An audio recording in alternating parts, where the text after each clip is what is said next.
আজকের এপিসোড চট্টগ্রামের নগরডোবা নিয়ে, এটা নিয়ে আগে আলাপ করে নিই, কারণ দুইটা জিনিস আলাদা, দুইটা সমাধান আলাদা। চট্টগ্রাম নগরটা আমাদের বুঝে দেখা দরকার। চট্টগ্রাম ডোবে, বারবার ডোবে। চট্টগ্রাম আমাদের দেশের সবচেয়ে সুন্দর মহানগর, আমাদের বাণিজ্যিক রাজধানী, আমাদের জন্য গুরুত্ব ঢাকার পরেই চট্টগ্রামের, আমাদের কালচারাল ক্যাপিটালও চট্টগ্রাম, আমাদের ইকোনমির হৃৎপিণ্ড। এই চট্টগ্রাম আর চট্টগ্রামের কি অবস্থা দেখেন। এই জলাবদ্ধতার সমস্যা তো একদিনে শুরু হয় নাই, এটা বিকট আকার ধারণ করছে 2002 সাল থেকে। চট্টগ্রামের স্থানীয় এই সংবাদটা দেখেন, 2022 সালে প্রকাশিত। এডিটর সাহেব তারিখটা দেখান। তারা বলতেছে এই সমস্যা 2 দশকে প্রকট আকার ধারণ করেছে। সবচেয়ে গুরুত্বপূর্ণ শিরোনামটা আছে টাইটেলেই। এডিটর সাহেব একটা হাইলাইট করে দেন। চট্টগ্রাম উন্নয়ন কর্তৃপক্ষ জানেই না এই সমস্যা কেন হইতেছে, কি অবস্থা, আজব কাণ্ড। আসেন এটা বুঝে দেখি যে আসল সমস্যাটা কোথায়।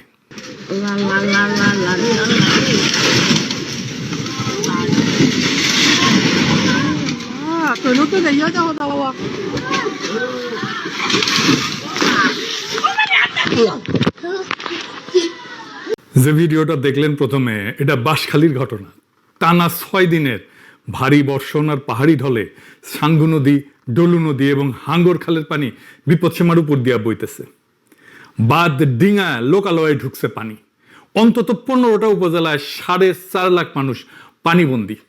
সবচেয়ে বিপর্যস্ত হয়েছে সাতকানিয়া। প্রায় 80% এলাকা প্লাবিত হয়ে গেছে, পানির নিচে চলে গেছে। প্রায় 3.5 লাখের বেশি মানুষ দুর্ভোগে আছে।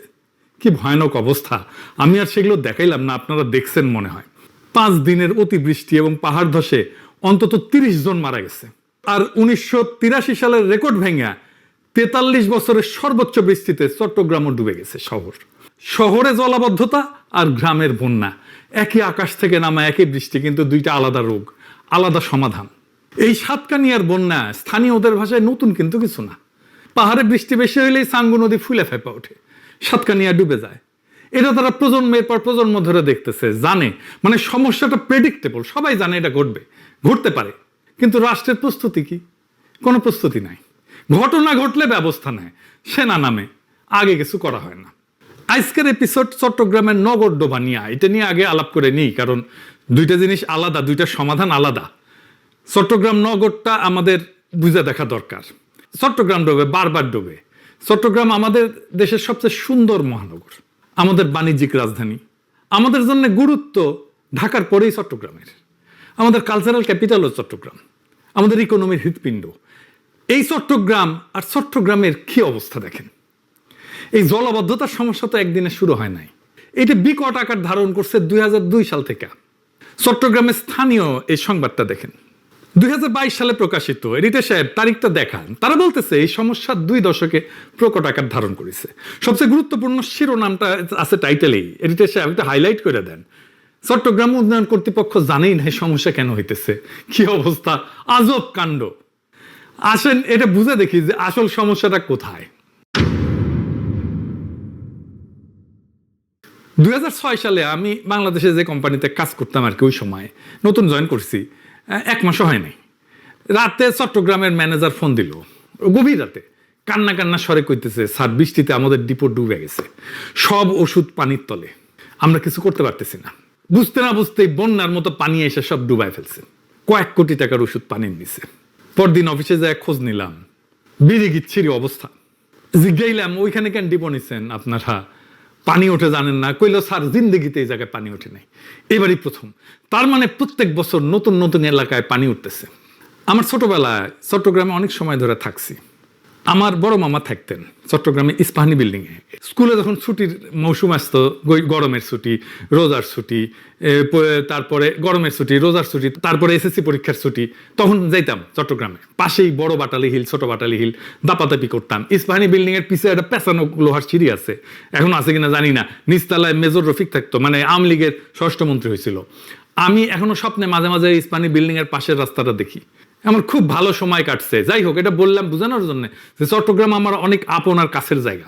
তাই আমারও প্রশ্ন, চট্টগ্রাম ডুবে কেন? কেন বারে বারে চট্টগ্রামের নতুন নতুন এলাকা ডুবতেছে? অনেকে বলে খাল ভরাট, দখল, ময়লা, বৃষ্টি বেশি। ঠিক আছে, সব সত্য, কিন্তু এই উত্তরগুলা একটা জিনিস লুকায় রাখে। এগুলো লক্ষণ, রোগ না। কারণ এই একই শহরে 10,500 কোটি টাকা ঢালা হয়েছে গত 10 বছরে। খাল খোঁড়া হয়েছে, গেট বসানো হয়েছে, বিদেশি কনসালটেন্ট আসছে, মাস্টার প্ল্যান হয়েছে, কাম হয়েছে লবডঙ্কা। এরপরে এক পশলা বৃষ্টি হয়, মুরাদপুর বেঁচে যায়। তাহলে সমস্যাটা তো টাকার না, বুদ্ধিরও না। এত ইঞ্জিনিয়ার, এত পরিকল্পনাবিদ আছে, তাহলে সমস্যাটা কি? সমস্যার সমাধান করতে পারে না কেন? চট্টগ্রাম ডুবে কারণ রাষ্ট্র নিজেই শহরটাকে ভালো করে দেখতে পায় না, আর যেটুকু দেখে সেটা এক হাতে ধরতে পারে না, দায়িত্ব নিতে পারে না। এই কথাটার মানে কি এটা একটু বুঝতেছি। আজকে এটা পুরো এপিসোড এটা নিয়ে আলোচনা করব। চট্টগ্রামকে আলাদা করে আমাদের বুঝতে হবে। কেন? চট্টগ্রামের জলাবদ্ধতা আর ঢাকার জলাবদ্ধতা এক জিনিস না। ঢাকার সমস্যা মূলত ড্রেনেজের, পানি নামে না, ড্রেন বন্ধ।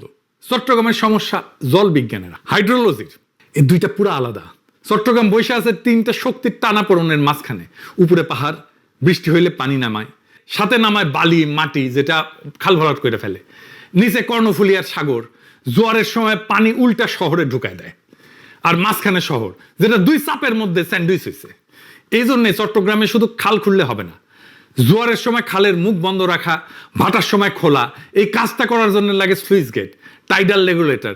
প্রকৃতি শহরকে এমন একটা বিশেষত্ব দিচ্ছে যেখানে টাইমিংই সব। কখন পানি ছাড়বেন, কখন আটকাবেন, আপনাকে খেলতে হবে প্রকৃতির সাথে, তার ইচ্ছার সাথে মিশে থাকার তরিকা বুঝতে হবে। কিন্তু প্রকৃতির সাথে খেলাটা কঠিন, অসম্ভব না। নেদারল্যান্ডের অর্ধেক দেশ সমুদ্রের নিচে, ঠিক আছে না দেশটা, এই টাইডাল ম্যানেজমেন্ট দিয়ে, তাইলে ওরা পারে, আমরা পারি না কেন? এইখানে প্রকৃতির খেলা আর রাষ্ট্রের কারিশমা। রাষ্ট্র পারে না, ওরা পারে, ওদের রাষ্ট্র পারে, আমাদের রাষ্ট্র পারে না। কেন পারে না? ওই যে কইছিলাম রাষ্ট্র যা দেখতে পায় না তা শাসন করতে পারে না। আর ধরেন আপনার বাসার সামনে নালাটা কার?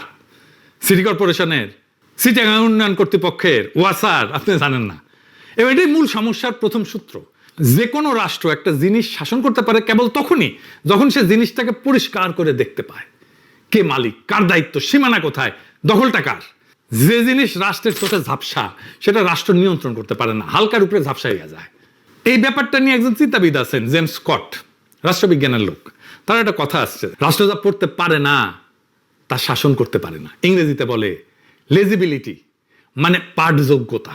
একটা জিনিস রাষ্ট্রের খাতায় স্পষ্ট করে লেখা না থাকলে কে মালিক, সীমানা কই, দায় কার, রাষ্ট্র সেই জিনিসটার উপর হাত রাখতেই পারে না। চট্টগ্রামের সমস্ত সমস্যা ঠিক এই জায়গাটায় বসে আছে, খাতায় ঝাকসা। তাই বাস্তবে এটা বেহাত হয়ে গেছে। এটা কেমন? চট্টগ্রামের 57টা খাল ঠিক এই ঝাপসা এলাকার মধ্যে পড়ে আর কি, হালকার উপরে ঝাপসা হয়ে গেছে। এটা খালের এক অংশ সিডিএ কাজ করে, চট্টগ্রাম উন্নয়ন কর্তৃপক্ষ, আর এক অংশে সিটি কর্পোরেশন কাজ করে। পানি প্রবাহের দায় আবার পানি উন্নয়ন বোর্ডের, আর নালার সংযোগ ওয়াসার। 4টা জায়গা, এক খাল 4 মালিক। আগে একটা সিনেমা ছিল, এক ফুল দো মালি, আর এই এক খাল তার মালিক 4টা। মানে আসলে কোনো মালিক নাই তো।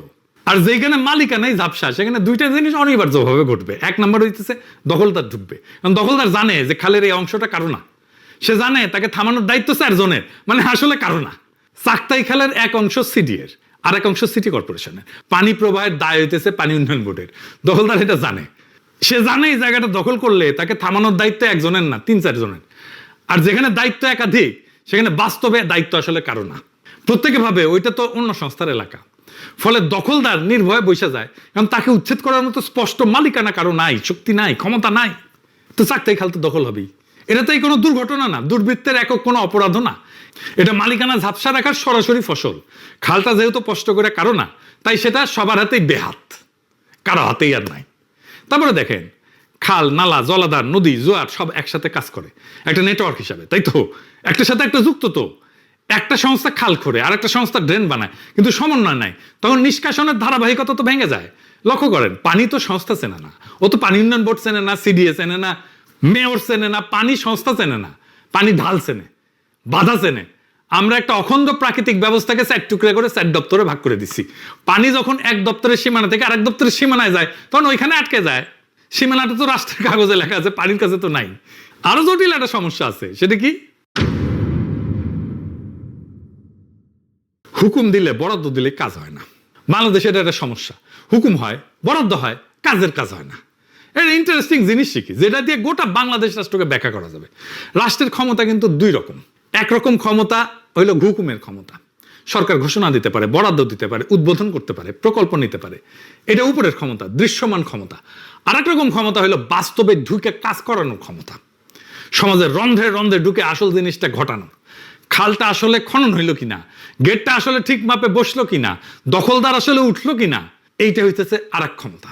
সমাজবিজ্ঞানী মাইকেল মান এই দুই ক্ষমতাকে আলাদা নাম দিচ্ছেন। উপরের হুকুমটাকে বলছেন ডেসপোটিক পাওয়ার, আর সমাজের রন্ধ্রে রন্ধ্রে ঢুকে বাস্তব কাজ করার ক্ষমতাটাকে বলছেন ইনফ্রাস্ট্রাকচারাল পাওয়ার। বাংলাদেশ রাষ্ট্রের রোগটা হইতেছে ডেসপোটিক পাওয়ার আছে, থাকে 16 আনার উপরে 18 আনা থাকে, কিন্তু ইনফ্রাস্ট্রাকচারাল পাওয়ার একেবারে জিরো।